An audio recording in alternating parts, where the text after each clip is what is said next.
Recorded now? Oh, now it is. So I'm going to let everyone in. Great.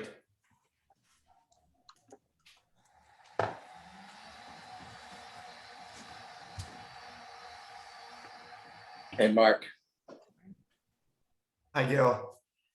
Hi, Kelly. Hi. Okay, I will call the ADR meeting to order now. My name is Mark Kruchnet, an ADR member. And I'll let the other ADR members briefly introduce themselves, and then we can get started on our agenda. Mark Fritz, ADR participant member. Hi, Laura Dewar, ADR member. Joey Buckingham, ADR member.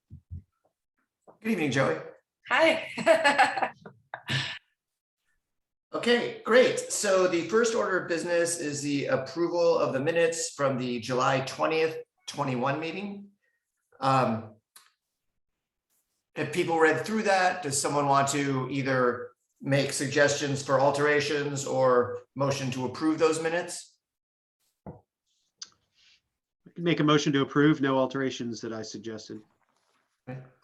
Second. Second. Okay, great. So those are approved. Now we have open time for public comments. If anyone in the audience wants to speak for up to 3 minutes on any item that is not on the agenda, this would be a good time to do that. Otherwise, we will move on to the rest of the agenda. Okay, the first planning application is the Flightus residence. I see that both Gil and Kelly are here.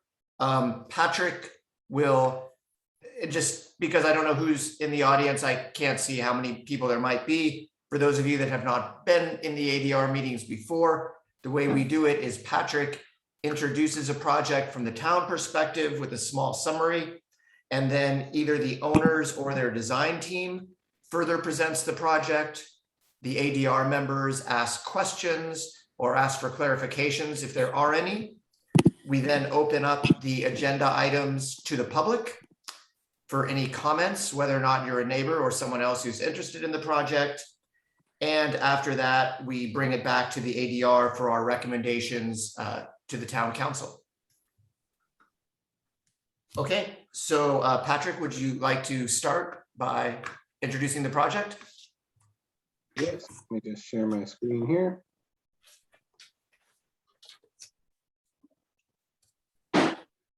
All right, it should be sharing the PowerPoint. Yes. Okay, so Chair Kruchnet, members of the ADR group, the item before you is a planning application for 86 Glenwood. The property is developed with a single family home.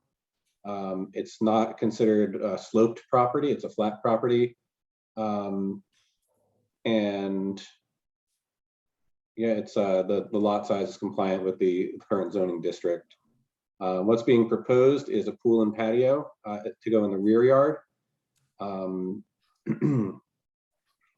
There's an existing non-conforming setback, but this project would propose to encroach into the setback in the side and the rear. There's also mechanical equipment associated with the pool that would be outside of any setbacks, and the backyard development would include new landscaping. Also in the front, there's landscaping proposed, as well as proposals to replace the existing impervious driveway with permeable pavers. With this change, it would still result in a slight increase in impervious surface. So we are working with the applicant team to put stormwater mitigation measures in place. And just for clarification, we count pools as impervious surface, since they don't allow infiltration of stormwater. We have received public comments on this project. All of the immediately adjacent neighbors have expressed support of the project. 2 of those letters of support were included in the staff report, and a third was forwarded to the ADR group this week. The project will require design review as well as a variance for the encroachments into the setbacks. And staff is recommending that the design review group discuss the project and provide us with a formal recommendation to take to council, who will ultimately be making the decision on whether or not to approve the project. And that concludes the staff report. Thank you, Patrick. Gil and Kelly, do either you or your design team want to make any or present the project further or make any comments about it? I didn't know if I thought Jessica was going to be on the call. So, I'm here, Kelly, I'm here. okay. Did you want me to say something about it? Or did you guys want to talk Yes. about Yeah, fighting. it? So we'll be happy to add some commentary afterwards, Jessica, but you Yeah. probably should lead it. Thank you. Basically, in terms of the locating the pool, we were trying to, as you can see in that plan, orient the pool to mitigate the impact to the setbacks as much as possible. Obviously, the lot is not gigantic, and so the space is somewhat limited, but we did orient it so that really the pool itself is actually only encroaching on the rear yard setback. Part of the sort of pool deck area, which is actually in that area going to be turf, is in the north setback side yard slightly. And I can certainly take any questions about the information that you folks were given. Did you talk about the pool equipment a little bit? And where that is and why you put it there and what your feelings are about it? Sure, the pool equipment. Do you want me to pull up the drawing real quick? Might be easier. That'd be great. Okay, hang on one sec. Let me just.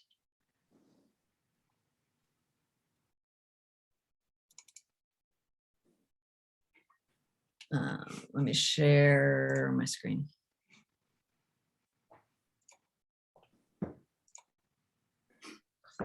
Okay.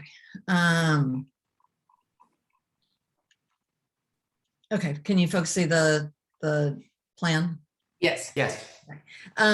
So we're putting the pool equipment over in this area here. The idea was, this line is the setback and this line's the setback. We were trying to mitigate any impacts into the setbacks as much as possible. This is the garage right here, so it's not up against a part of the house that's living space. And it seemed the most sort of out of the way location. So that's why we've located in that area. Yeah, we actually had tried to put it on the other side there, but our north neighbor asked us if we could move it to where it is now, and we said, sure. There's actually a little garage on the south side, separating our house from the house to our south. So it really was the best location to sort of keep it away from everybody and to tuck it away. Right. Okay. Do you have any details on what I see the pad? Is there anything as far as soundproofing goes or other noise mitigation tools you're using? For the pool equipment, Yeah. we were not anticipating anything. I don't know that the equipment is terribly loud, but no, because as Gil said, the neighboring, it's their garage is right here. Again, it's not sort of, we felt like it was far enough away from anything. And it is pretty much as close into the setback, out of the setback as we could get it. And the rear setback to the edge of the pool is what, if you can just confirm that? The rear setback is, it's right here. This is the setback line. Right. So what is it supposed to be and what is it? What are you proposing and what is it supposed to be? We are proposing, actually, this drawing does not show it. I believe we have about a 5-foot setback right here. And the setback is 25 feet. That's from the deck. That's from the decking area, right? The pool itself, Jessica, from the edge of the Correct. pool. I don't know if The that's pool itself is farther, but Yeah. but what Matthew had wanted me to mention, which is on the, I believe, Yeah. on the information that you folks have, is 5 feet right here. But yes, the pool is much, it's more like 10 or more.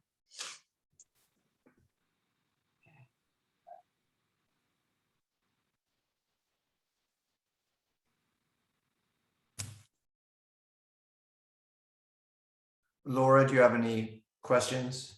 Oh, I was just gonna say, I thought that I read that the rear setback was 45 feet. Um, Oh, no, sorry.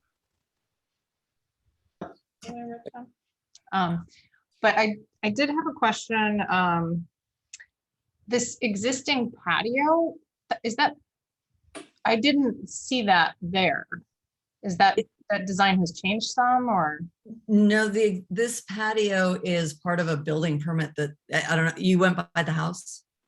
Yeah. Yeah, so we have a building permit for, the majority of it is an interior remodel of their kitchen. So that's under construction right now. So this patio is part of that project that's underway.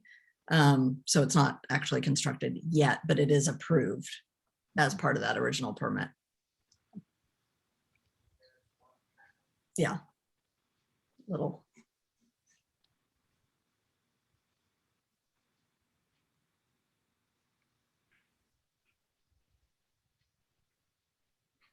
Are there any other questions from the ADR, or should I bring it back to the ADR for comments?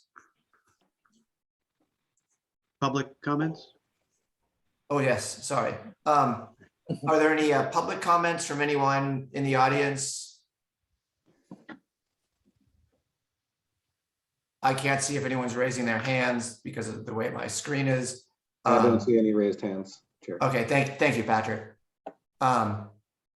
Right, okay, in that case, I will bring it back to the ADR for comments, unless Gil and Kelly want to add any more color to anything first of the pool and deck project.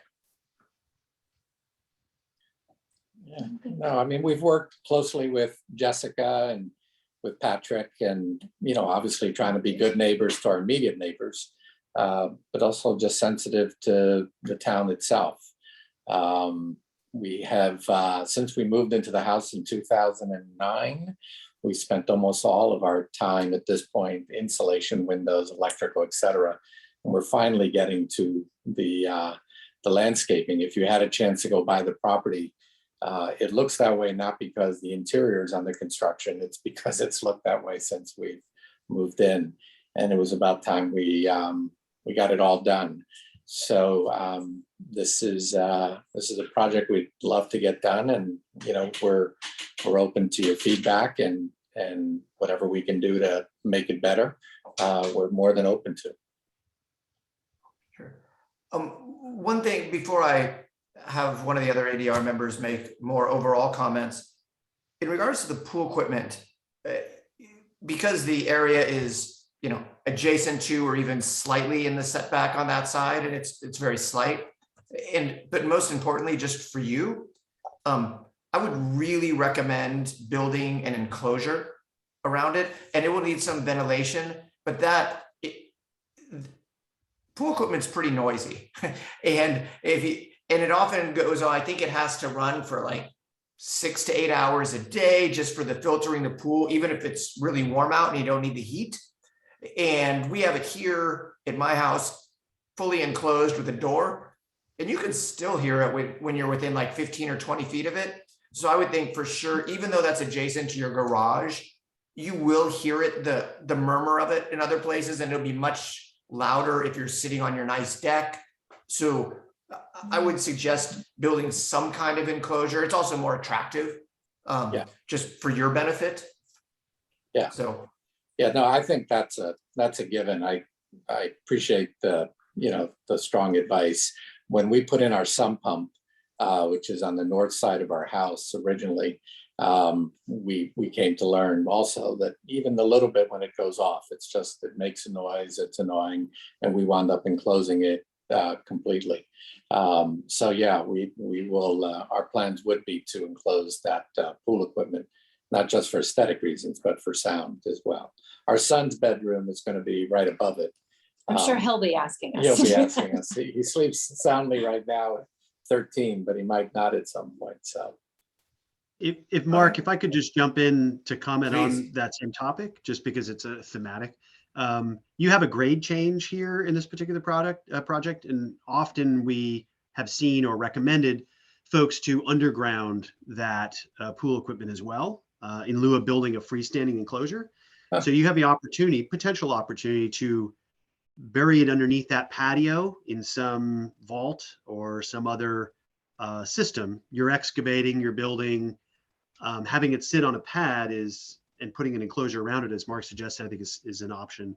But I think you have the option, because you have the sloping lawn, to find a home that's tucked underneath some of the structures you're already making. So I would encourage you to look at that and see if that makes a bunch of sense.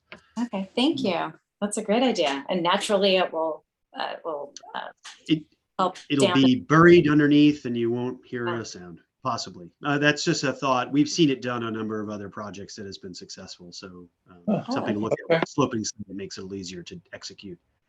Okay, Thank Yeah, you. that's wanted to mention that, definitely Mark, better while than we're my suggestion.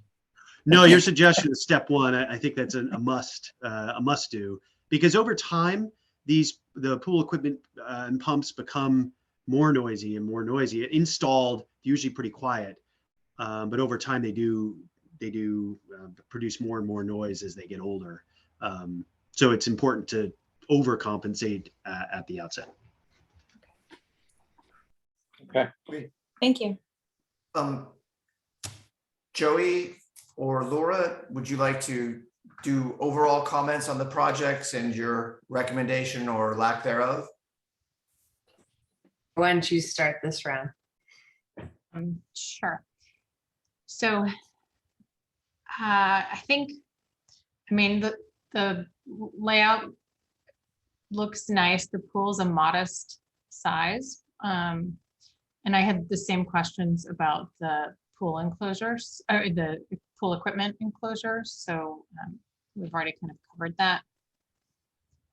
I do just question whether the lot size really allows for all of this. Unfortunately, I'm just struggling with that. I was just in LA, and they have houses there where the back house is like 3 feet away from the neighbor's property, and it just made me really appreciate here that it's with great care that is not generally what's happening. So that's kind of where I'm a little unsure if the lot size really allows for the pool. I was kind of thinking, could you rotate the pool to get it to fit in a little bit better?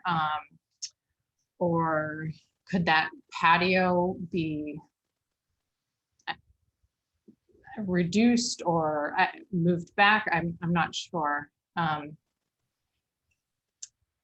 So those were kind of the issues that I was looking at. Do I need to give a formal recommendation right now, or?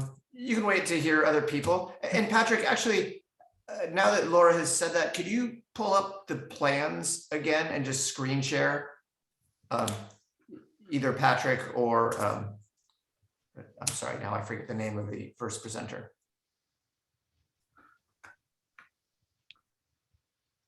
Jessica. Jessica, sorry, Jessica.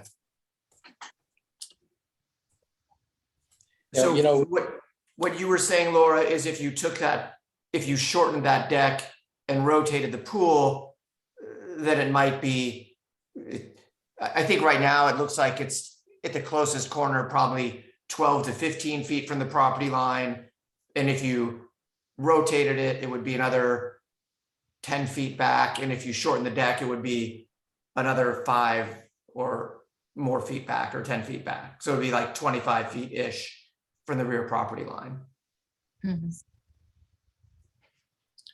Is there a view we have of the site map again, of the lots surrounding this property? Because I think that is, yeah, that one. There you go, the one with the red, the notice, maybe the one with the notice on it, Patrick? Yeah, that one. Yeah.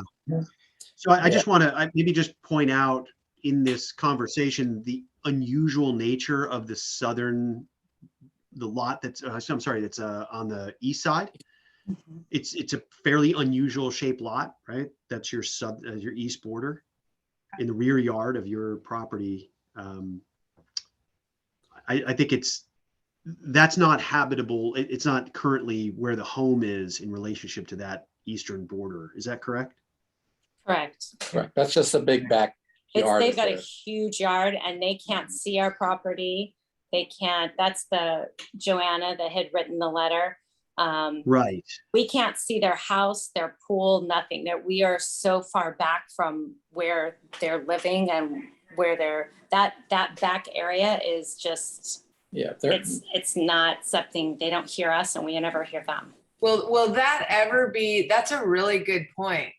This is really important because will that ever be able to be developed? Would there ever even be a driveway that could get to that? No, it's a hillside down to it from the house. So the parcel behind you is not really an accessible parcel. Well, It's actually contiguous to It's one- the parcel that's on Fernhill. It's kind of like a thumb, I don't know how to describe that shape.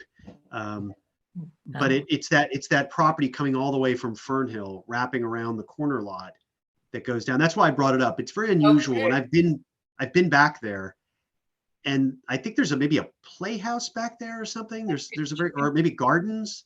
Can whoever's sharing the screen do an outline with their cursor around that lot? Okay, so yeah, all right. That's very important information. And the Okay, home so- that's on that lot is up very front on Fernhill. It fronts Fernhill by 20 feet, 30 feet at the most So- of the front setback. So there's nothing in that little That square, excavation. or trapezoid. exactly. Okay. That trapezoid. Yeah, I thought So I'd just I- point that out Yeah, so I as we think Laura's. talk about the rear yard setback. Thanks, Mark. That's great to point out. So I think Laura's suggestion would be a great one if there were neighbors in the back that were concerned about it or had privacy issues. And if by violating the rear yard setback, you were really encroaching on someone. But in this particular case, it's probably best to encroach on the rear yard and not the two side yards at all, just because of the unusual neighborhood layout. It then seems that the layout of the pool is not just best for the house, for the owners, but also for the three contiguous neighbors, the way it's set out. So that was very good to think of that and point that out. Yeah, in fact, in our original plans, we had the pool running much more north-south to try to not, to sort of balance how much we might be encroaching on rear and side setbacks. And then I think it was at Patrick's suggestion, Matthew's suggestion, we wound up putting it in the direction that it's in right now, because the more that we go toward our rear yard, it really doesn't have any impact on our rear yard neighbor. And it kept it out of the side yard setbacks and as far away from our neighbors to the north and south. The pool is a bit more work and construction, to put it this way, rather than the way that we had it. We were trying to put it with the lay of the land so that it would flow with the lay of the land.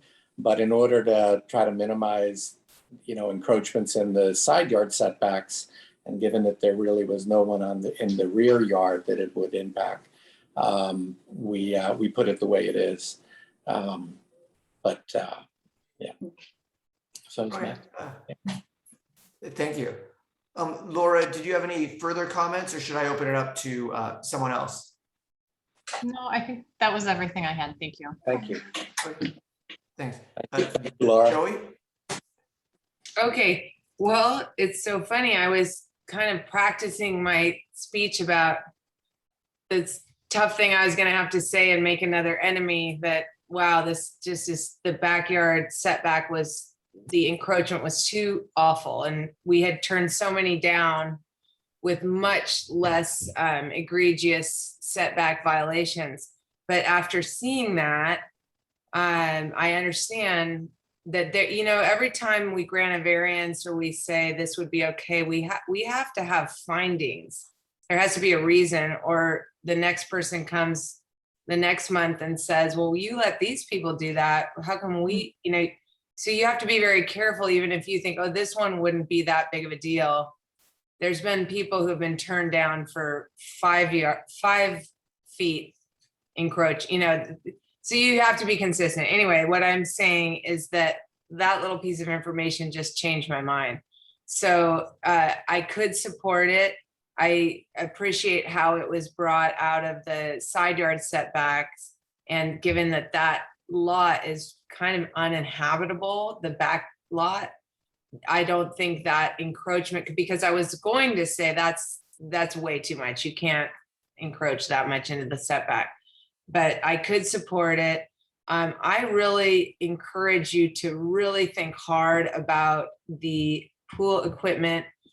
And I encourage the town council to do the same, because I had never had a pool before I built one 2 years ago. I'd never experienced it. And the equipment's very loud, and I have it completely enclosed in concrete. And the venting of it is also kind of noxious. I didn't know that it would give off, it almost, like neighbors have called and said, there's a gas leak or something. They smell something.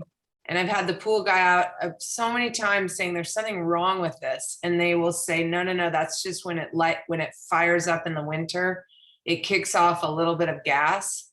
But unfortunately, my office was right above it.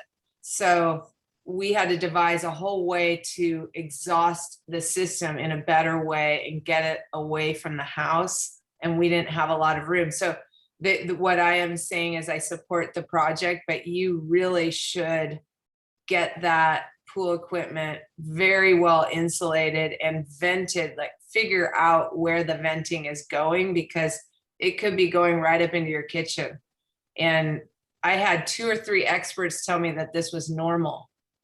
This kind of off gassing of a little bit of a gas smell. Just so you know, it's not just it's not a sewing machine. It is a giant turbo engine next to your house.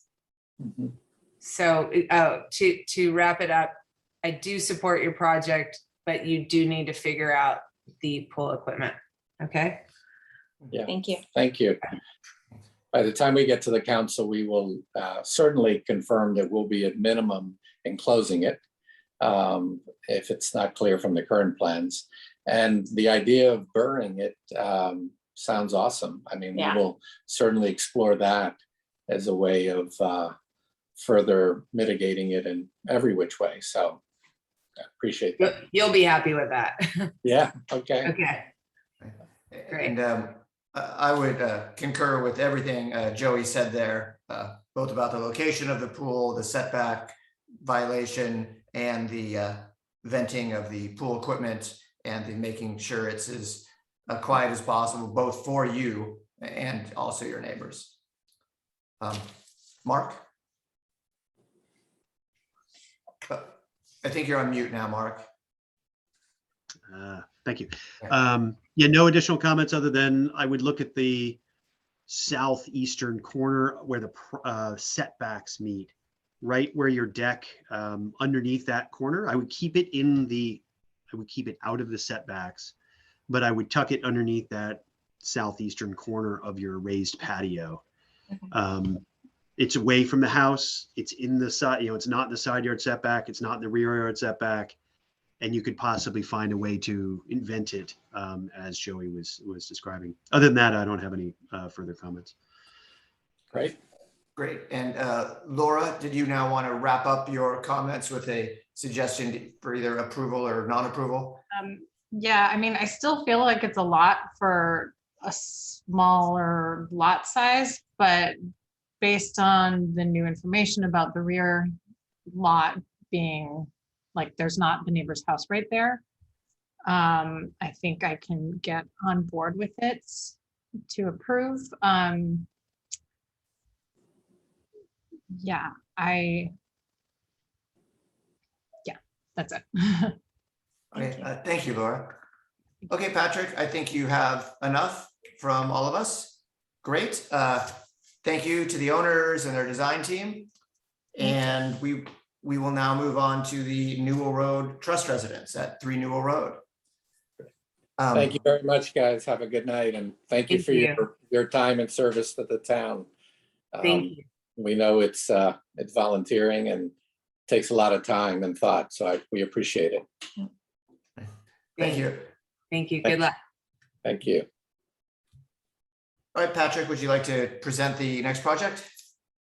Thanks. Yes, thank you, Chair Kuchnet and members of the ADR group. So the next one we have is 3 Newell Road. And it's an existing property in our largest lot size zoning district, which has a R1 B5A, which has a 5-acre minimum lot size. The slope is just under what we consider hillside slopes in Ross. A hillside parcel is something with an average slope over 30. So this is just getting underneath that. It's already developed with a house and a caretaker unit, but the project proposes to demo the existing structures and replace them. So that would include rebuilding of the main primary house as well as the caretaker unit, and the footprints would remain similar to what's existing. Part of the pool house would become an ADU, and there would be various infrastructure improvements to the parcel as well. The project, since it's in our hillside area, would be subject to a bit more scrutiny as far as fire safety. And it does include removal of some of the existing trees to create defensible space. And in line with our tree ordinance, replacement trees would be planted elsewhere on site. As I mentioned, it's a large lot, so there is ample space to do so. Here is a rendering of the proposed project. As you can see, it is a sloped parcel. It even comes through in this rendering. So the pool portions of the project are down at the bottom of the slope. And the main house and the caretaker unit where the project is primarily taking place is up at the top of the hill. And that's where the access to Newell Road is as well. The project does propose a modest increase in floor area, but it would still be below the maximum FAR allowed for the zoning district. The building height is currently non-conforming. The proposed height would actually would be conforming with the development standards. The setbacks, again, would be conforming, same with parking, and there'd be a reduction in pervious surface. So what's being proposed is bringing the property better into conformity with the current zoning district regulations. Notice was mailed out within 500 feet of the property. Comments were provided in the staff report. One of the comments was about the road conditions. Since there would be a significant amount of heavy equipment moving up and down the street. And we do have a standard condition of approval associated with design review that roads be returned to the condition that they were prior to the project taking place. So that would be enforced as part of the building permit. The project includes a series of permits, including design review. The hillside lot permit is applicable. I think even though it's below our threshold for being required to being considered a hillside, we do have slope stability thresholds that I believe that would move it into the hillside lot requirement. There's existing nonconformities that would be addressed, the demo permit, as well as a permit for a new ADU. And just as with the last project, staff is recommending that the ADR group discuss the project and provide a formal recommendation that we can take to the council, who will be the ultimate authority on whether or not to approve this project. And that concludes the staff presentation. Patrick, could you pull that presentation up again and go back one page? Great.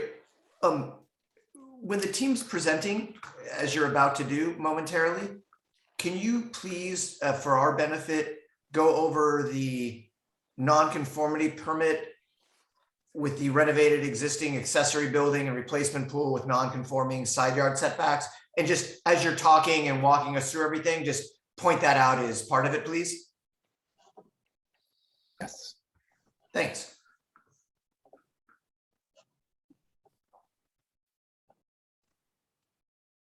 So now, Ken, would you like to present the project? Yeah, so I guess I'm up. Ken Lindstedt, nice to see you all. We looked at this project, I think about a year ago, for concept ADR review. And usually we are back in a little sooner than this, but you know, COVID or something. And so, you know, this project really hasn't changed that much since we saw you. And we were reviewing the kind of your comments from last time. And I think generally it was a very positive session. I think what you wanted us to explore was offsite views because, you know, we're proposing a new 2-story wing that we've set a little bit further north on the property. And I think there was some question as to, you know, can you see this project from offsite? So we did some diagrams for that that we want to share with you, and it's in your package, but I thought maybe it's worth going through it a little bit more today. So this is the aerial of the project, and let's see, do I have the ability to draw on this thing? Let me see. So this is our pool house, and you know, this is our building area. And just conceptually speaking, the idea here was, I mean, this is an amazing property. It's really something special. And we wanted to, our clients, they love this house right now, actually. It's just one of those properties that, you know, it's 50, 60 years old and it's just time to kind of give it a refresh. But what they do like about it is it's essentially a 1-story building. There's a 2-story component. And so our idea was, let's rebuild on the same developed area of the site so that we're not doing a whole lot of site disturbance. They actually really love that pool down below as a separate kind of destination to go to so that the pool is not up by the main house. I think that actually there were 2 comments in the concept ADR. One was, you know, explore the offsite views. And I think Joey may have mentioned, hey, consider putting the pool up at the upper site, which I actually had a scheme that did that, but there was such a strong desire by our clients to keep it down low where there's already a developed pool house. And we thought, you know, there's already a path that goes down there. So it's kind of neat to think about it as a place to go during the day that isn't up at the main house, that the main house can have kind of like more of a calm garden feel. All that to say that the main thrust of our concept here was to keep the primary access points that are in place and keep the pool house where it is, keep the main house where it is, but just kind of reconfigure it a little bit.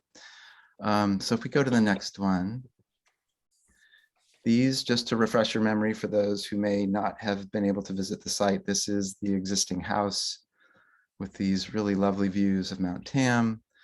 On the upper left there, you can see this is the driveway where you enter, and we're still going to enter the driveway there. We're just going to reconfigure it a bit.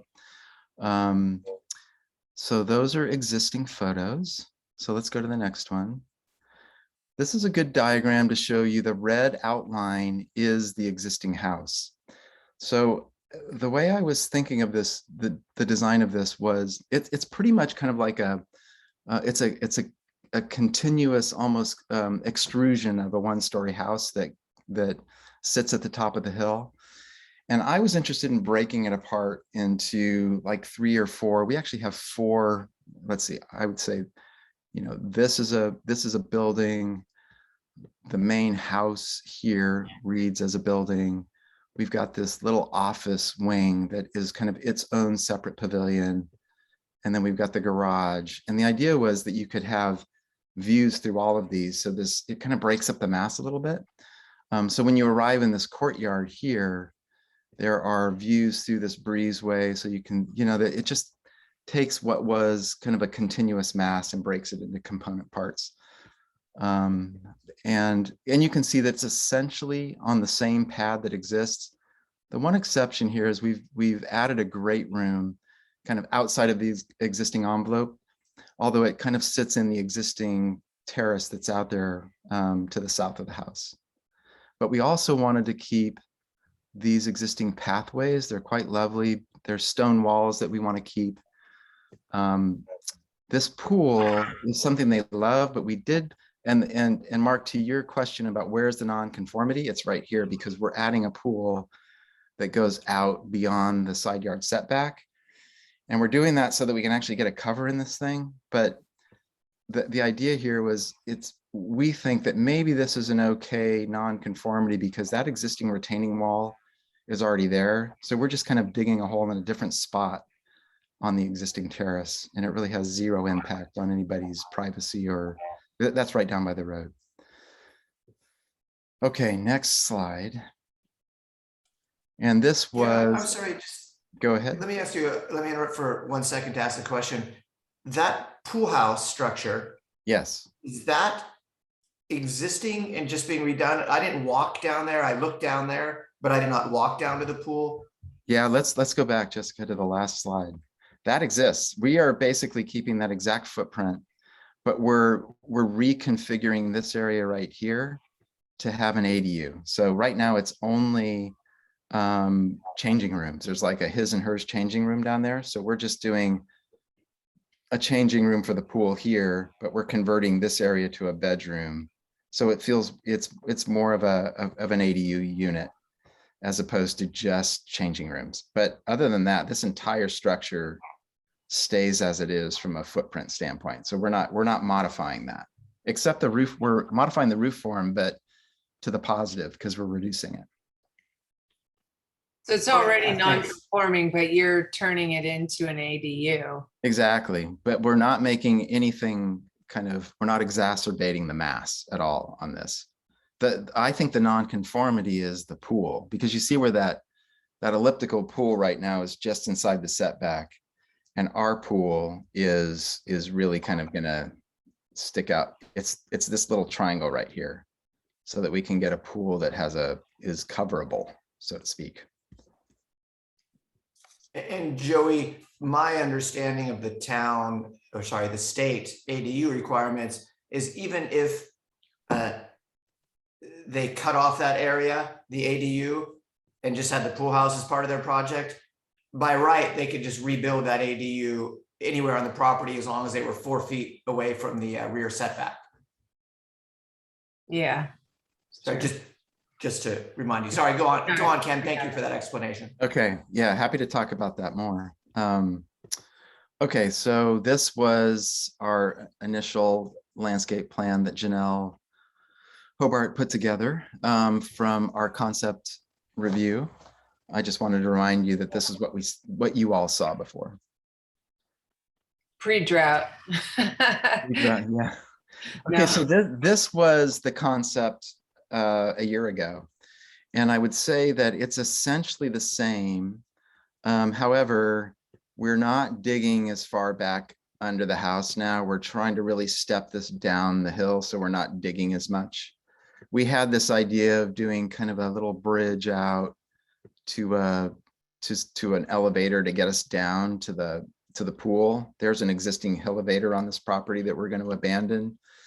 I think since we looked at this, we decided that was just too much stuff. And so we're just going to get rid of that and let the hillside kind of go back to a natural state. So I would say for the most part, we've reduced the scale of this since we saw you last. This bedroom wing, we've rotated a little bit further kind of north, so to speak, so that it's even further back from the edge of the terrace where you might see it. And we have some diagrams, some section diagrams to show you what the whole site looks like from down on Crest Road, just so you can get an idea of sight lines. But I would say essentially, everything down here is the same. Okay, next one. This is just our cover sheet kind of showing, and I want to go through a series of very basic 3D models to show you what the massing of this house is really doing. So that's our cover sheet.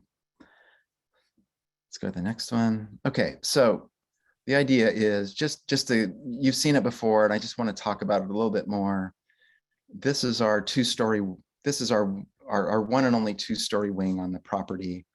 The house in its current state sits a little bit further out here. So we are quite a bit back, and we'll show you that in section. These trees around here, they do such a great job of screening this whole property. We've actually looked, interesting, you know, this property is at the corner of San Anselmo, San Rafael, and Ross. So it's like got all municipalities going on one property. So we actually looked at this from over in San Rafael. And when you look up from San Rafael, these trees do a great job of screening 3 Newell. And so it's really hard to see this site at all from offsite. Again, we're going to arrive here, which is the location that you currently arrive at, except we're kind of turning it into more of a kind of a courtyard entry where main entry is straight in front of you. We've relocated the garage to the left. It's currently kind of right here attached to the house.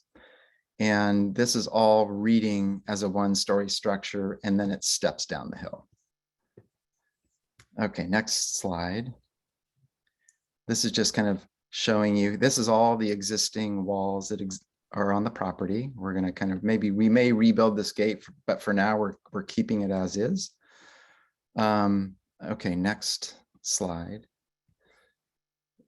Okay, so looking toward the garage, we have the garage as a detached element. There's a covered breezeway that gets you from the garage to kind of a back mudroom. And then we have this long gallery that kind of is this spine that I think just gathers up all of the program on this house, with all of the public spaces getting these nice views to Mount Tam and to the city. Next one. And this is looking toward this is the bedroom wing. All bedrooms in the house live in this very simple gable. And we like the idea of this being a kind of a restrained stone facade. We don't want it to be anything other than understated and fireproof. So, you know, fire was a big consideration up here. So stone, metal roof, and stucco were our materials of choice for fire and durability. And I think they work really well on the site. The roof is zinc, so it's not shiny. And the reason we chose zinc, I started with going with a slate roof because I'm really not so interested in kind of a standing seam metal roof for this house. I like the idea of slate, but we do want to do a fair amount of solar on this house. So we found that doing zinc shingles would be more user-friendly to our solar installation than slate. So that's kind of the material palette. If we go to the next one. So now we've gone, you know, out to the other side, looking back at the project, and you can see that by evacuating that 1-story wing of the house, we've opened up a nice lawn area so that there's one great play area for this young family right off of the bedroom wing. And it's also accessible from this great room area. You can walk out into this lawn. And then from this terrace here, you kind of gain access to the existing steps that go down to the pool. And you can also go through this terrace and get out onto this main terrace. That is the main terrace for the kitchen and the dining and the great room.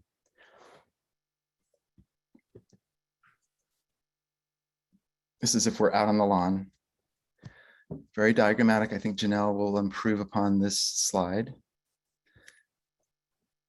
Next one. And this is showing how we're stepping down the hill, bringing the stone that's on this 2-story bedroom wing to kind of create our terrace walls as we step down the hill.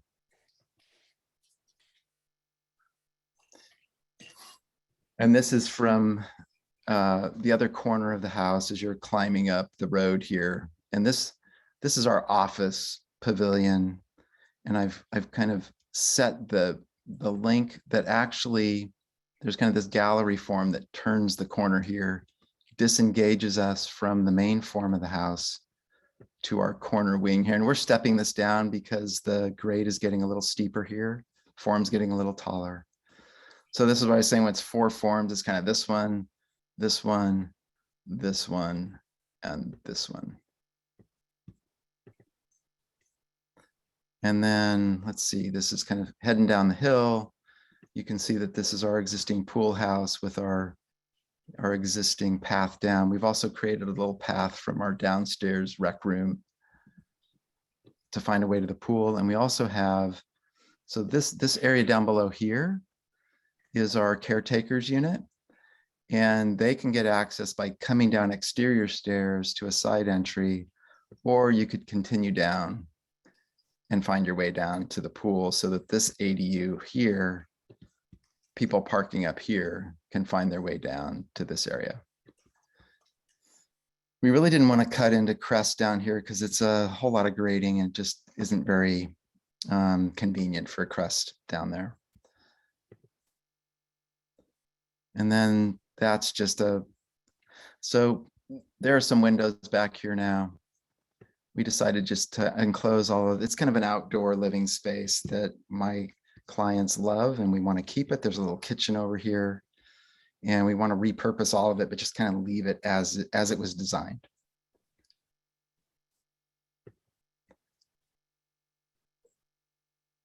And this is if you're at the pool looking back up at the house, which is an interesting view because, you know, you're seeing the downstairs. This is like the gym and the rec room. And then what you're seeing up here is we have a covered terrace off of the great room because the western sun there is, and the southern and western sun is pretty intense. So that's been designed as like a synthetic willow structure to give us shade.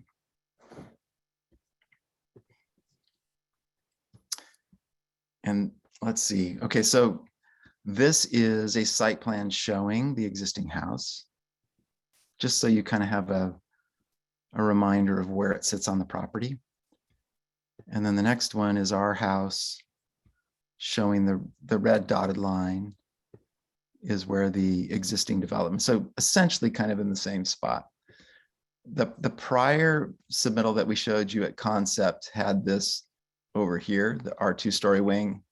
We just swung it kind of counterclockwise to be in line with the geometry of the old house and kind of get it away from this edge a little bit.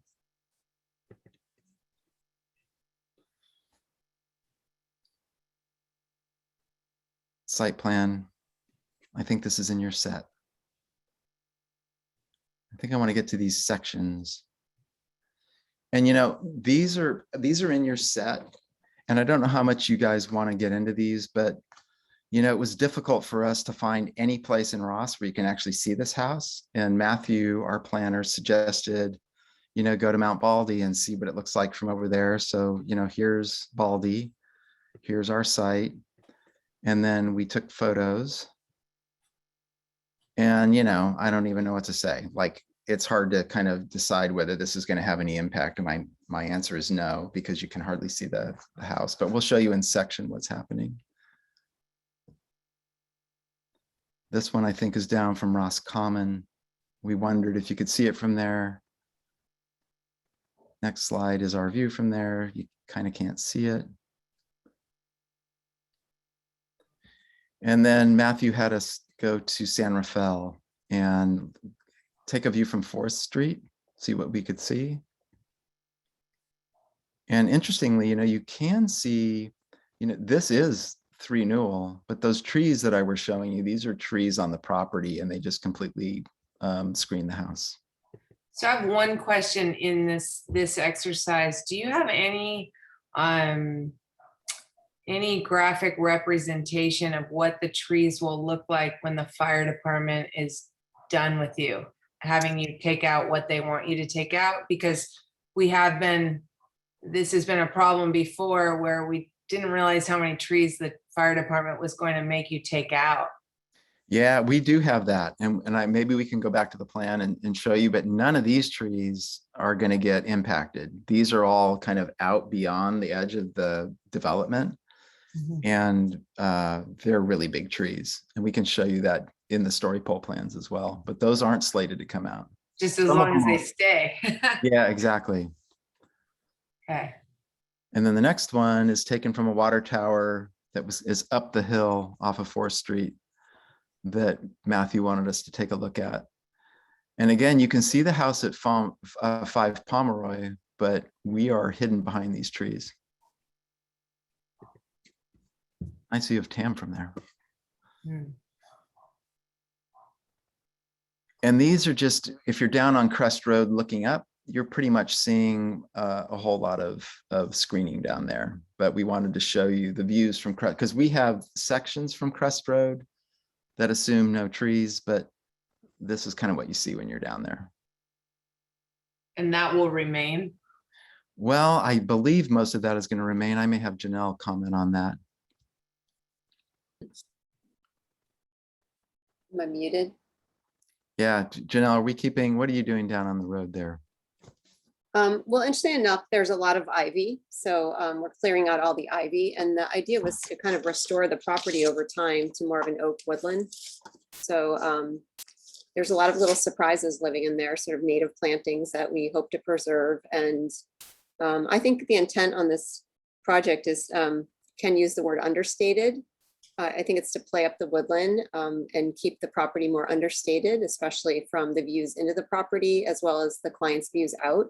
It's really for them all about the view out. It's pretty spectacular.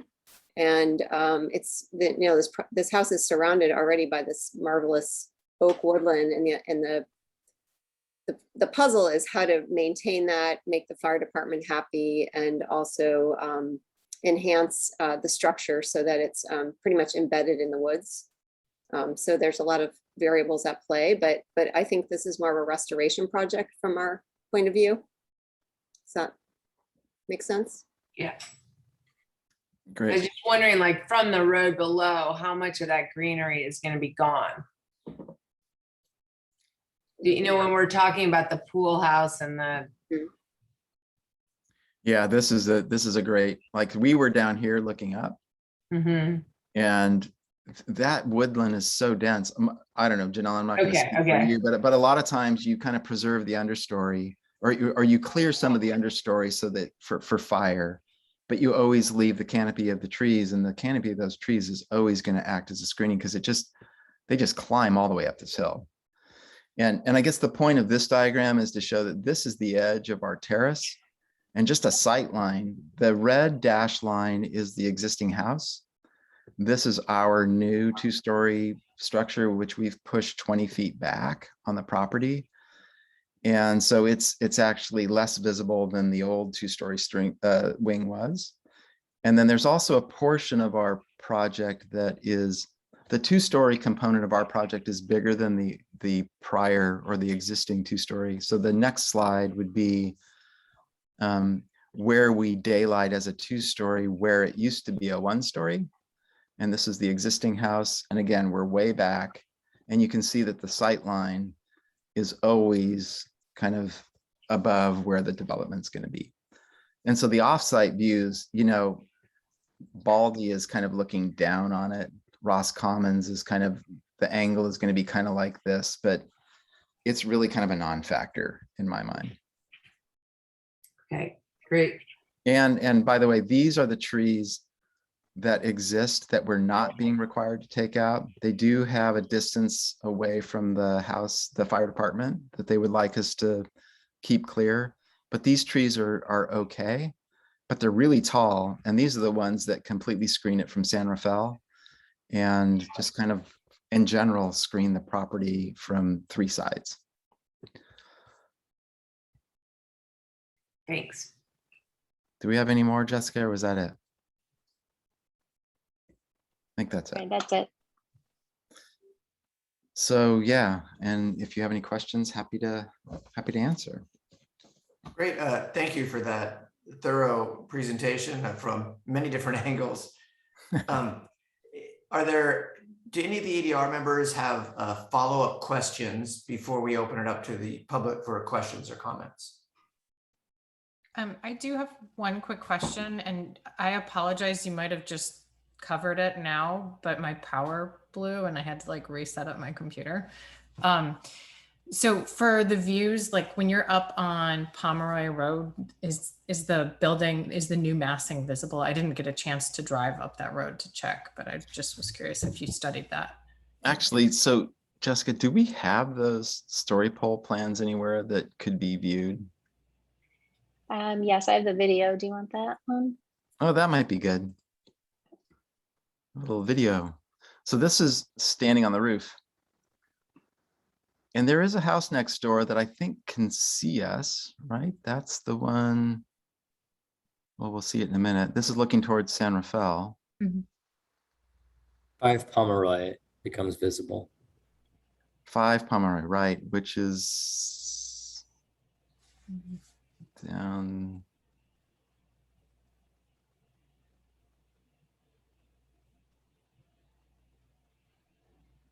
There's our pool. Where is 5 Pomeroy? Is it over there? It's coming over on this side.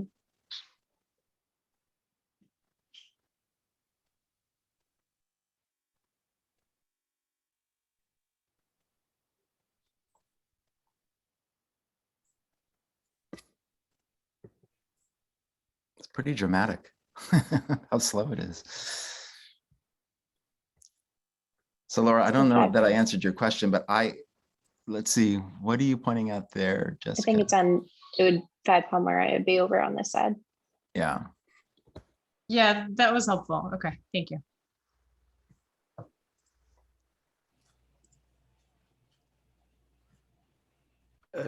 Joey or Mark, do you have any questions? None from me, I don't think. Actually, I'm sorry, I have one quick question. Ken, you mentioned the materials for the 2-story bedroom wing. You mentioned stone, the roofing, and you said stucco, but I'm not exactly sure where the stucco is in that form. Can you show me? Yeah, so this is all stone. This is a stone building. And then this building is, everything else is stucco. Oh, okay. I'm sorry. I thought you meant the bedroom unit also had stucco on it, but No, it's all stone, but the all stone, terraces that's are, what I thought. the terraces are all stone. So anything that kind of engages the ground, like this terrace, and we were just kind of playing. Those are the only 2 materials we're using, stucco and stone. And the color of the stucco, I think you had a.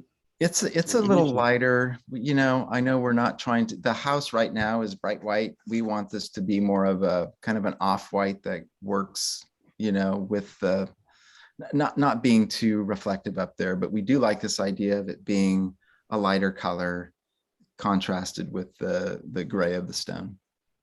Okay.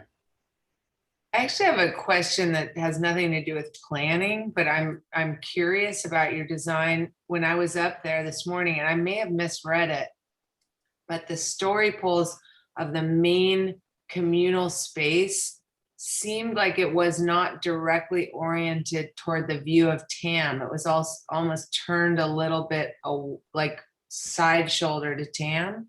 And I was just wondering how come? So this is really staying with the existing orientation that's there. And you're right, you know, there are views, like if you were to find what is the dominant view, it's hard to pick it. For me, it's like, you know, you've got to the city and you've got, you know, out to different parts of the ridges of Tam. So there was no dominant place to really orient this house to, other than it really works the way it is. So we kind of went with it. And also it feels like the perfect geometry to pick up the topo that's there without kind of getting out over the hill in one part Right. versus another. Okay, I was wondering if I misread that, and that the bedroom wing is oriented toward Tam, right? It is. Yeah. I just realized, I was like, did I get this wrong, or is this a little skewed? No, that's Okay. that's right. That view is one of the more impressive, and that's, you know, you can see by the dotted lines, that's the one they have now and they love it. So we're Okay. trying to recreate it. Okay, it was just a curiosity. Yeah. Okay, thank you. I don't have any questions, so I'm gonna now open it. Oh, Sorry, sorry. I Laura, do I- have I- just one additional question. Just, so with the pool house and the ADU, is that being completely torn down and rebuilt? No, I don't think so. I would say all of the foundations stay, all the walls stay. We're going to rebuild this roof here, and we're going to turn this to a flat roof, but this is the existing structure and there's no reason why we can't reuse what's there. Okay, thanks. Okay, now I'll open it up to the public. If there are any people in the audience who have any questions or comments about the project. I am seeing no hands raised at this time. Okay, the benefits of having a few neighbors, nice. Okay, so I will now bring it back to the ADR for our comments and recommendations towards they go to town council. Is there someone who would like to go first? If not, I can. I'll go. So, I really like the project. I think it's thought out very well. I think some places it increases the massing, some it decreases, but I think it does it in a fine way that doesn't seem to have negative effects for anybody. I do agree with what I think Mark was getting at on some of the more white stucco. I think it might be better if that was, as Ken said, a little more off-white or more earth tone-ish than too stark white. From the very few places you'll see it, such as in this drawing on the, I believe it would be the due east side, sort of, you know, if you think of the front of the cars in the garage and then that same side on the office, you might see that a little bit coming up. I think it'd be nice if it wasn't so too starkly white, but I think the whole project is great. And I definitely like the fact that you're reincorporating that path or making use of the path down to the pool instead of the other sort of thoughts you had about the elevator structure. I think it just fits into the hillside much nicer. And I would be fine with the town council approving this as is. Who would like to go next? I will. Okay. Yes, please. Okay. So I think it's a beautiful project. It's very well designed. And I really appreciate how you've done a great job of adhering to all of the Ross planning standards and, you know, basically all of the things you need to deal with: setbacks, footprint, you know, FAR, all of that. And I have no problem supporting the pool variance because it's the retaining walls there. It's really kind of a non-starter just to change a little bit of the shape of the pool. Similarly, the ADU and the pool house, it's basically there. So, and that in addition to the new rules or the ever-changing rules encouraging ADUs, I think that's fine and that's a non-starter. So in general, I think it's a really beautiful project and well designed. Regarding the white color, we really discourage that in Ross. It's everything wants to blend in with the landscape. However, since not one person can see this where it's white, I think it should be the owner's discretion, whatever they want to paint that house, because they have so much land. And I think what's really important is that the visible structures, such as the retaining walls and the two-story structure, are stone. So I'm supportive of that. Basically, hold on just a second, I'm looking at my notes. There's nothing to argue with here, really. And if you'll indulge me, this is just an architectural preference, is that I find the main social structure of the house that the roof line is very fussy. And I think you were trying to go for kind of a Cape Dutch design with I think the right term is, the parapets at the end with the long continuous gable in between. And I feel like you have this, it's very truncated. You've got this office wing with a flat roof, then you've got that parapet wall, then you have a gable, then you've got a parapet wall, then a flat roof. I just think you have such an elegant design here and such a beautiful development. What would it be if it were just one long continuous gable with the two ends, those parapet Dutch? I don't know the right terminology for that, but I think you know what I'm talking about. You're doing it kind of halfway in between. but this is architectural and it's not my business. It's your business. I think it's a beautiful, I mean, it is my business, but it's a beautiful project and it will be very successful. But I did find that the communal wing of the house to have a fussy roof structure. And that's it. And I think it's otherwise lovely. Good luck. Thanks. Mark or Laura? Laura, go ahead. You want it? Oh, sure. I mean, I think the updated design is great for like such a special deserving property. You know, the views up there are really incredible. And I like the bedroom private wing, totally separate with the breezeway connecting it to the entertaining and like public wing. I think that's great. I at first, with so many different volumes, was a little bit wondering if it felt kind of like a compound. And I think it was just those renderings with like the contrast between the white and the black was so extreme. And then when I looked at the materials more, I was more okay with it. And then now hearing you talk about the design, I can kind of understand where you guys are going with that. What else? I think the only other question, I guess, was just with that ADU, if it really needed to stay in the setback there, or if any designs had been considered with relocating it. But if you're keeping the walls, and then I just had never seen an ADU where the kitchen was separate, because that like living space is actually just outside, right? Yes. Okay, so that's just new for me, but clearly it's allowed. So yeah, I mean, I think it's beautiful design. I'm supportive of the project. Thanks, Laura. And Mark? Yeah, I think the development from the schematic has been really well thought out. Not a lot of comments. I think there is, yeah, that it is on a balance of being a little disjointed with the number of roof volumes, as Laura sort of suggested. But I think it still works.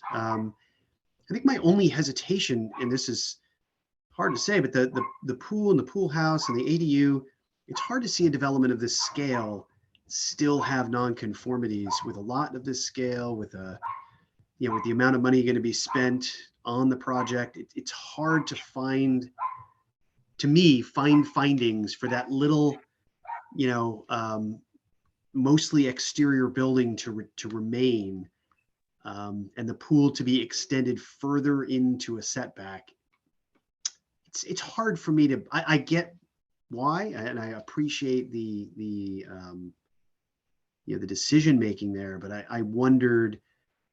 It's hard. It's always hard for us, I think, to find findings where it is either exacerbating a nonconformity or it's such a large scale project that you keep something that's a nonconformity. So that would be my only comment. I can still support the project, but I think that is a bit.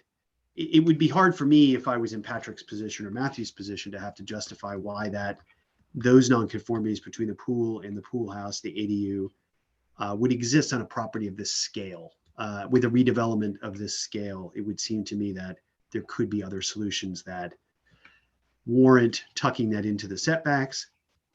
That being said, the setbacks and the neighbors aren't awfully close, so it's relatively a small impact. But that would be my only hesitation with the overall development of the project. Otherwise, it's fabulous, and it is a beautiful piece of property. I will add that I have heard play at the pool from my property because I'm just right there. But I mean, it's a family with kids, so I understand. But yeah, and you do see the ADU from the pool house and the ADU from the road below. So it just seems like there. And I recognize the slope of the site. I would think that there's an opportunity to move those pieces out of the setback so that it doesn't further exacerbate the setback, which is what the pool is kind of doing. And that's hard to, for me, that's hard to validate findings on that particular move. Hey, Mark, is it appropriate to comment, or is this closed now and I should just let it be? It's up to Mark. Go ahead and comment, Ken.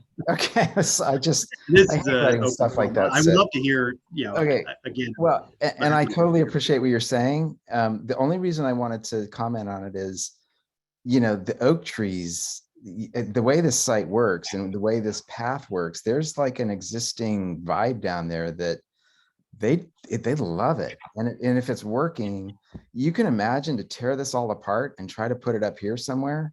That is digging, and it's just a nightmare in my mind. It's like it's getting into the site in a way that is not super, it's not really helping anything. And I feel like, I don't know, the noise really isn't going to change if we put the pool here than if it's here.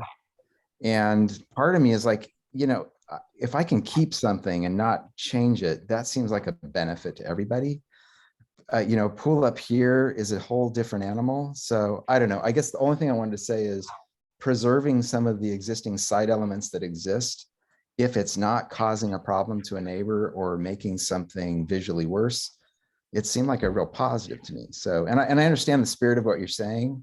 I think my clients would love for this not to be this giant project that, so let's just change everything. They're trying to keep some stuff as is, and they actually love that space down there. So that was kind of like, let's try to keep this as close to the spirit that it has.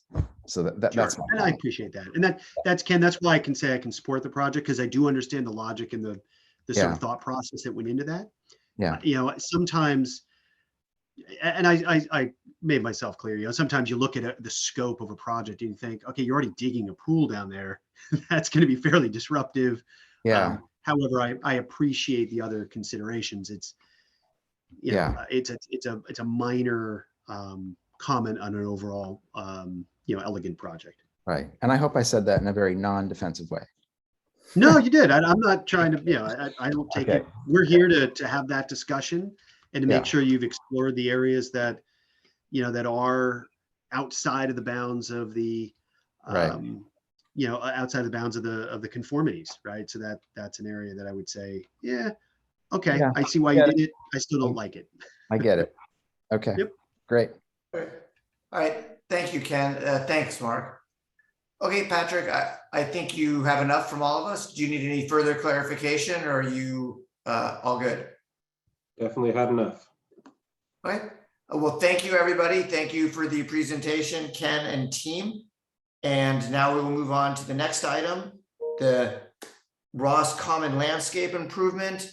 And before we get onto this, I had some communication from the town council. So just to be clear, they looked at one set of plans, and now there's going to be another set of plans that they actually haven't seen. And it's not up to us as the Ross ADR to opine on whether or not we think it's more appropriate for people with dogs or children to be using the area. It's if Ross decides to do something other than just the minimum of what is needed for safety on the paths, that we comment on the new design and just the aesthetics of it without really debating the town decision of whether or not how the Ross Common should be used, if that makes sense. And now I'll let Patrick go after my long preamble. Thank you, Chair Kutchnet and members of the ADR group. Yeah, so this item is a concept item. It's on improvements to the Ross Common, which we've advised this group on before that this is a project being undertaken by the town. We have an urgent need to make repairs on the common. The pathways are in a state of disrepair. A lot of the landscaping could be improved. So since we're already going to be touching the common, we wanted to get a feel from the community, what works with the common, where are improvements welcome, what would the community like to see. So we did run a questionnaire from July 22nd to August 5th.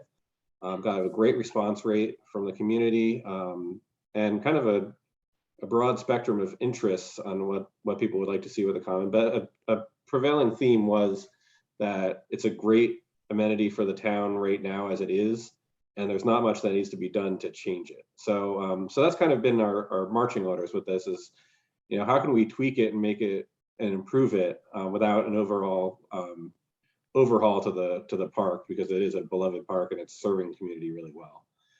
We took some concepts to the council in August for their meeting.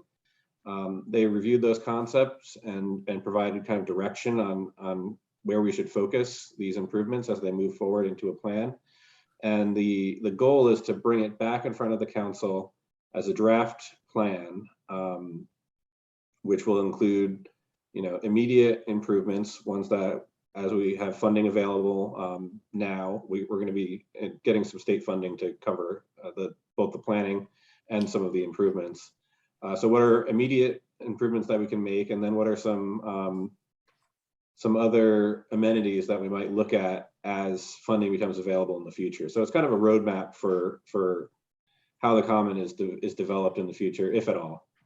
And so with that, I'm going to hand it over to Casey Case with Gates and Associates. They're our consultant that we've been working with throughout this process. And I think she's going to present kind of where the concept is right now, and we're looking for feedback from this group. And again, this is not this is a concept item, so we don't need a formal recommendation.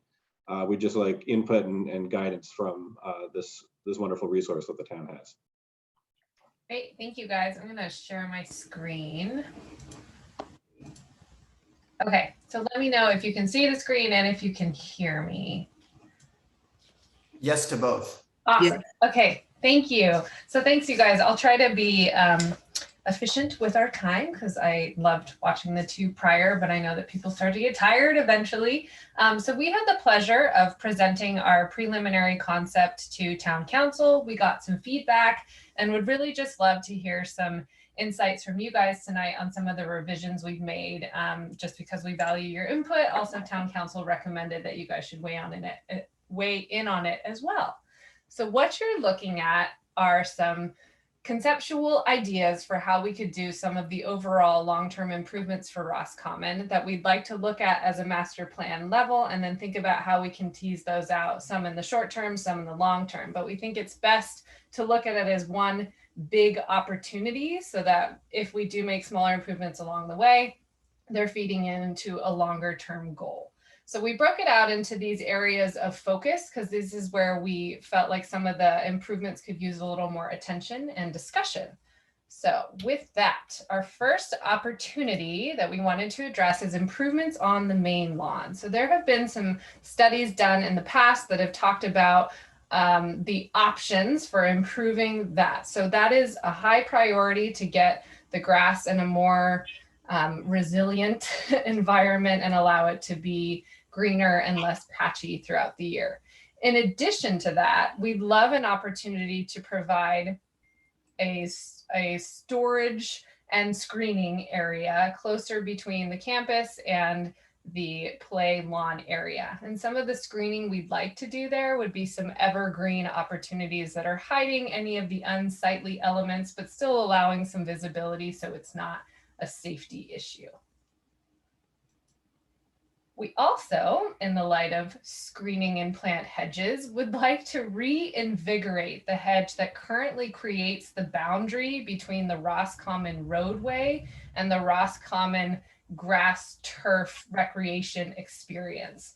It is now serving as a barrier that stops soccer balls. It prevents people from nervousness about their kids running into the road, but it is not long-term going to survive and look lovely. So our idea is to replace that boundary with what we've demonstrated in our quick little section here, some layering of planting, some of it being evergreen, as much of it as possible being native, allowing some annual interest, doing a mix of grass-like with also a low ground cover. So we're getting a layered planting scheme that allows a barrier between what we're considering the vehicular movement patterns and that which we'd like to contain in the Roscommon.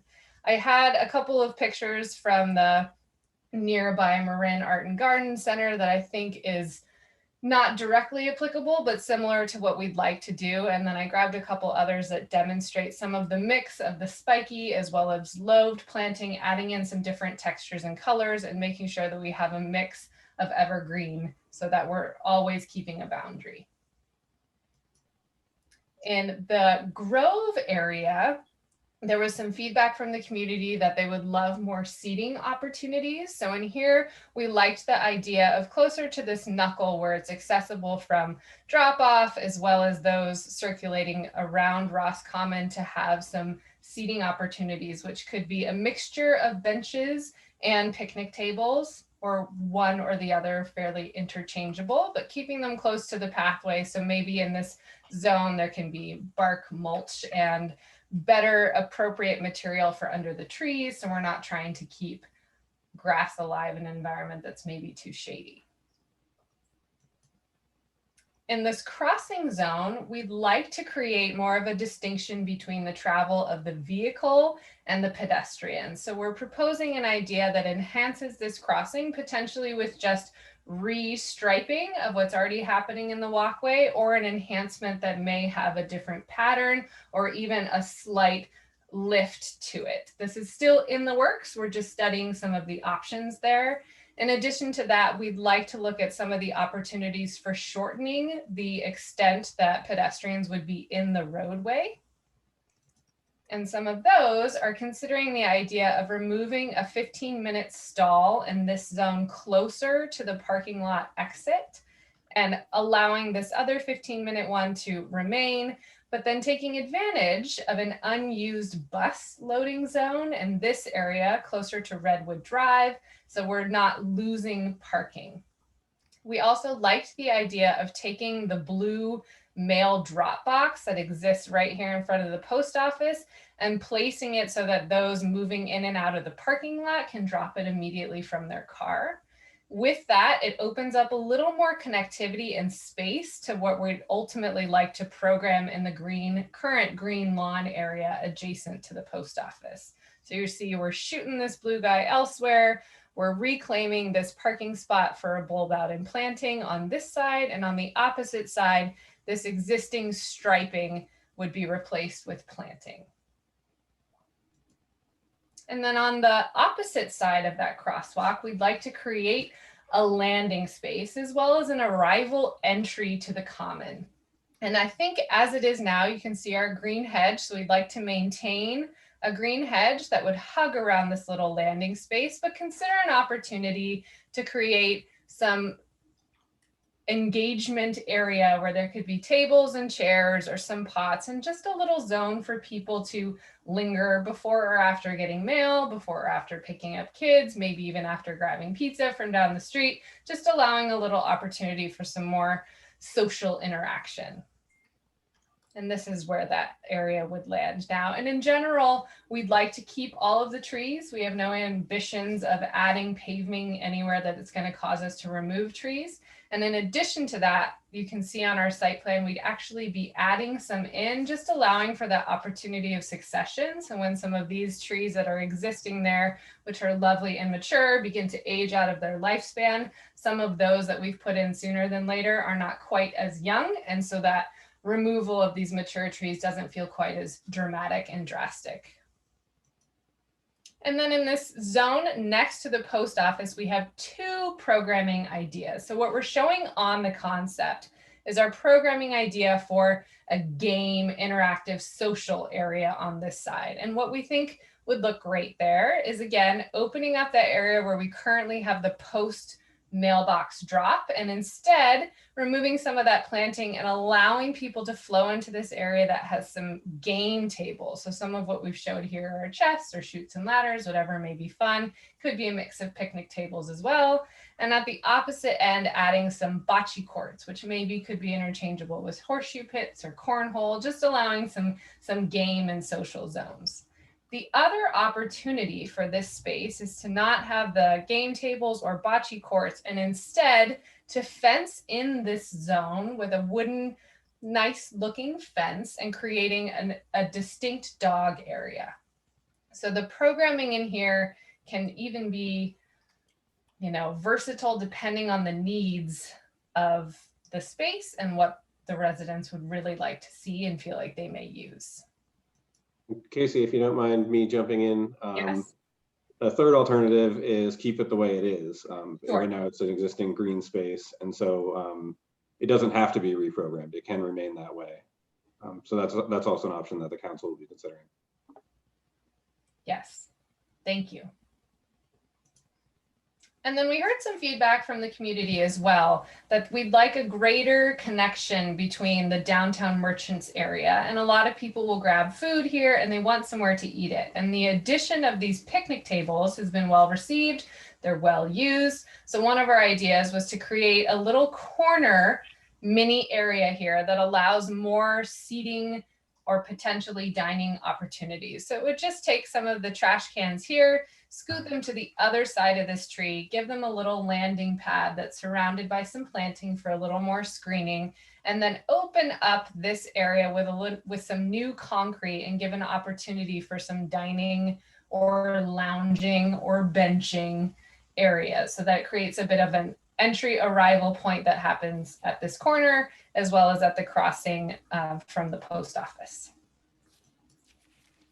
Oh, and that was, sorry, I thought I had a final slide, but I can jump us back to the front one that shows our overall plan, where in general, you're seeing that our improvements are a very light touch. We heard from the community that they like how Roscommon is. Yes, there are little things here and there that we could improve the asphalt pathways. We could clean up some of the planting and add a few more benches. So for the most part, we tried to keep a very light touch, allow these focused areas of improvements to be where it makes the most impact for some of the adjacent uses. And other than that, allowing it to be just general improvements of what's already existing and working well. So I'm going to jump back to the first slide. Here, I'll pause so you guys don't have to have a seizure when I click back 5 pages. Here we go. And then if you guys have questions, please let me know. Here we are. There. Thank you. So who would like to go first with their comments on this? Well, I'll just mention I read through all of the comments and the survey and the document that Patrick sent over, and it was almost comical that every issue had just about 50% saying no dogs, 50% saying yes dogs, 50% saying want a bathroom, 50% saying no bathroom, yes change it, no change it. And I feel like we don't have a political imperative to actually change much, that other than to maintain what we have and keep it clean. And that was the thought I got from reading the whole thing. I didn't see one distinct direction. Did any of you feel differently? I did feel like there was a little bit of a direction, Joey, on we like what we have a little bit. There seemed to be, might not have been 100%, but seemed like it's been closer maybe to 75% of we kind of like it. It kind of works with, the quote unquote improvements. There are things that could be certainly improved, but we kind of like the programming in general. That's right. Like, don't put a giant turf lawn and sport court and try to do a amusement park. That was sort of, I think there was a prevailing theme of that. Yeah, that's probably right. That's probably right. But there were issues such as, and I remember this with little kids really wanting a bathroom, and the burden of that falls on all of the businesses there, because when you have to go, you have to go. So people are, going into the pizza place or Eddie's or whatever it used to be. We were lucky to live right down the road, so we just go home. But then you think, okay, do you want to provide bathrooms for everybody riding their bikes through Ross? Is there some way to have a key that is like the tennis court or the post office key? That there was a big desire for bathrooms, but just as strong of a desire to not have bathrooms. I did hear a big desire for a baby park. And I remember with babies really wanting that because the school locks, you can't use the school parks in the middle of the day when you have little babies, like a toddler park. Isn't that Pixie Park? Yeah, but you have to join that, and if you're a working mom, you have to work there. It's a Well, lot guess of what? work. They're shutting that down. You're not allowed to do that anymore. Everybody's supposed to be welcome now. There's no clubbiness to it. It's Oh, a new really? movement. Yeah, Antonia, the director, said no more clubbing. Well, that's actually might be nice for working moms because it's pretty hard to put in all those hours and be able to, send your babysitter there with your babies. Anyway, I think we've got this beautiful school, all these playgrounds, but there's no access to babies, to toddlers. And the equipment is not proper for toddlers. The kindergarten playground is locked most of the time. And that little one they put over there by the old house has these chips that are so huge. They're kind of the wrong turf for little kids. Anyway, I just bring it up. I think all of you read the comments and there was no clear, other than, as Mark said, to do nothing or to maintain what we have. What do you guys think? Well, yeah, there were certainly many, different opinions and people like different activities or different things. One nice thing about the bathrooms is that at least with the porta-johns across the street, there are actually restroom facilities if people realize they're there, and they'll look nicer now that the Ross Property Owners Association has generously agreed to build those structures around them.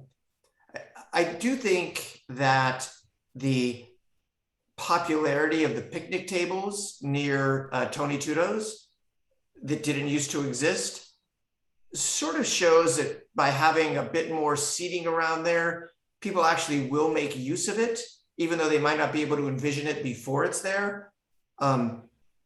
It seems that having some extra seating leads to more people congregating and more of a downtown feel and people using things rather than just, well, you can buy some food and then sit on the lawn, which is fine for sometimes, but people like to sit at tables. That's why we all have tables in our houses and don't sit on the floor. So I do think adding some seating in certain places, whether it's in that crossing landing or in the corner mini spot, might be a good idea. As far as the overall aesthetics, I do think that, if you're not making any massive changes, which is fine, redoing the hedges to make them look nicer because those hedges are sort of failing now. If you're already redoing the paths, it sort of makes sense to plant a few trees, make those hedges nicer.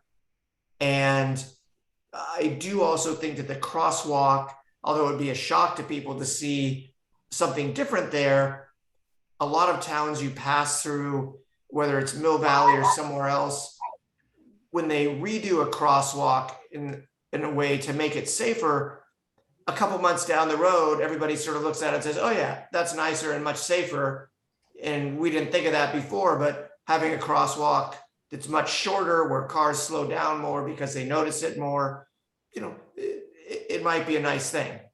And they're all relatively small things, but I think they might make a big difference in the overall feel and usage of the area.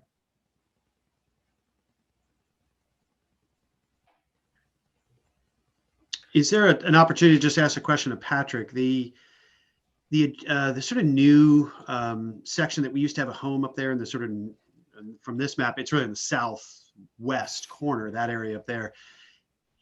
Is it understood that there's a restriction on the use of that particular piece of property until a certain period of time? There is a maintenance agreement on maintaining the landscaping as it was presented and then installed. I believe that was a 3-year or 5-year period, which will be coming to a close pretty soon. But there's not really any restrictions on how that space can be used. But in our discussions, we felt that, and also, that's the only part of the common that's directly abutting a private residence. So we felt that we didn't want to propose too many changes to that while we're looking at the common as a whole. But there are some more picnic tables proposed in that area. And we have gotten a lot of feedback of how to better use that grove area. So we'd be open to comments from this group on that. Okay, yeah. That seems like it's a missed opportunity today. I could jump in and make some additional comments on top of Mark's.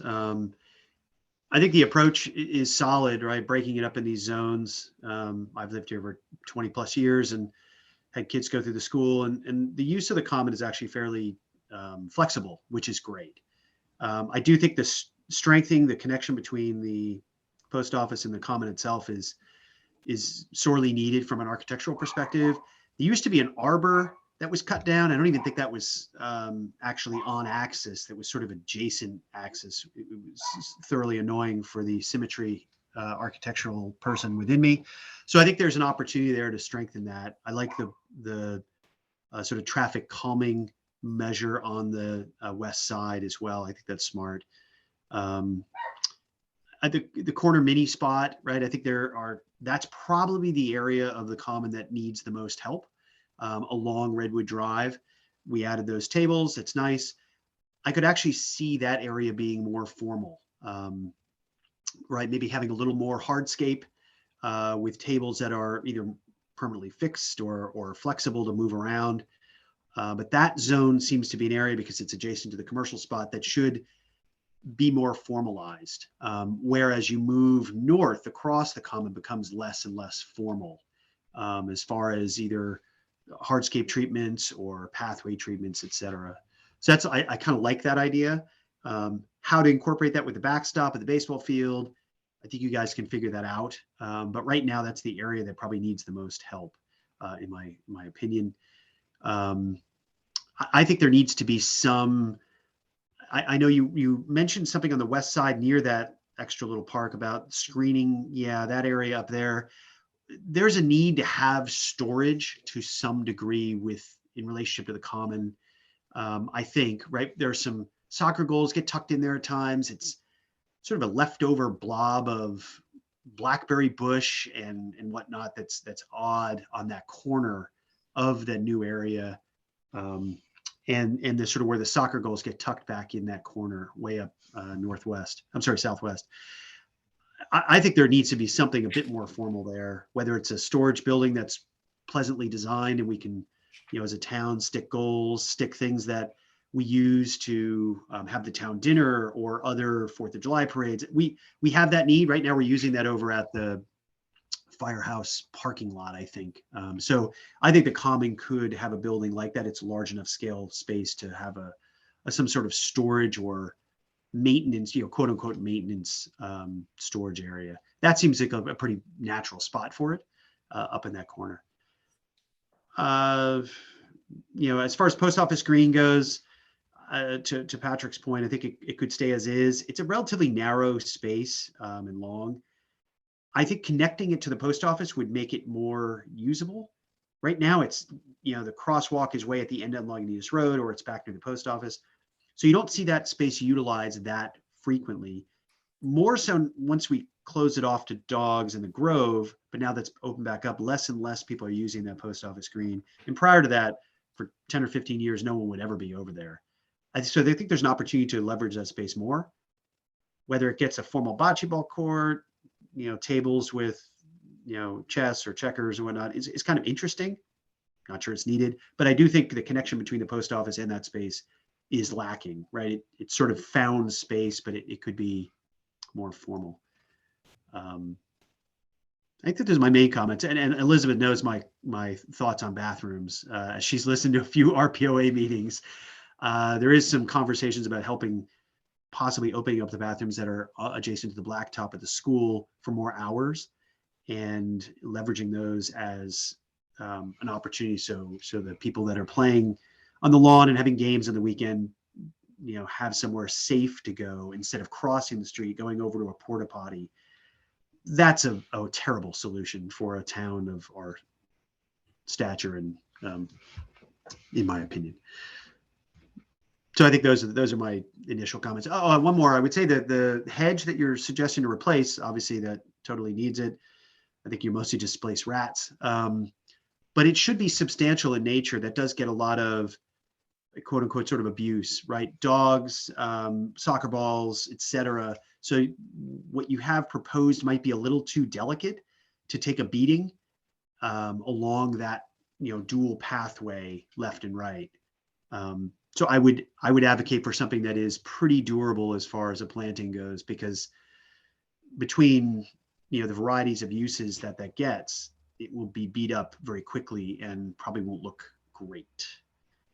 And the pathway material and width, I know there was a commentary, some comments about widening some of the pathways. I would support that as well. But I would be hesitant to go too wide. It doesn't need to be a racetrack for bikes around that. But it does need to have a little better passing between kids on little tiny bikes and people that are walking. So I would encourage the paths to be widened and obviously updated as far as materials and maintenance. Hopefully that wasn't too much. Thanks, Mark. Yeah. Laura, do you want to take your stab at the design? Sure. I actually don't have a ton more to add to the comments already. I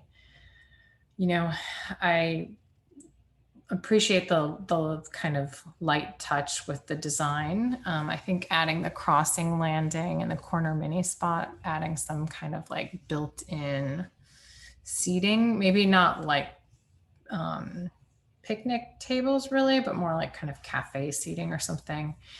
And, generally I feel like probably a lot of people want some shading too, where the seating is going to be. So I'm not sure if those spots already have like tree coverage and shading or not, but and then I think, all the comments with improving the hedge have already kind of been discussed. And I think it's interesting, the post office space, the bocce courts, something that really could be used a lot more than the space is now. It's a great idea. And obviously supportive of improving the safety of the crossing. Great that you found a few extra parking spots towards Redwood Drive. The one thing I would add is those 15-minute spots are really helpful. So if another spot could become a 15-minute spot, I think just for like running in and grabbing your mail, it's very helpful to have. So yeah, I think that's all I have to add. Thanks. Okay. Yeah, I'm trying not to get too much into the usage because that's more of a town council issue and it's really just design. So I'll not make comments on whether or not there should be a separate dog park or things like that, because my opinion is just as one out of 2,500 people in the town. Is there anyone else on the ADR who wants to make any comments about the overall design and thoughts of the project or potential project? Yeah, I'll come back really quickly just to the general feeling. I really like the crossing landing and the corner mini spot and making better use of the post office green, which it just feels sort of just a big patch of lawn. It's beautiful, but it's not really used that much. So I love all those ideas. It's just, I guess I got a little caught up reading the townspeople's comments and like, what did people in town actually want? But this design, I think, is really great in terms of the best utilization of our spot here, and how I think that crossing landing and the corner mini spot are great. So, and just to also maintain that hedge and really to make that hedge strong to protect kids playing, just to have like a minimum crossover between street and playing area.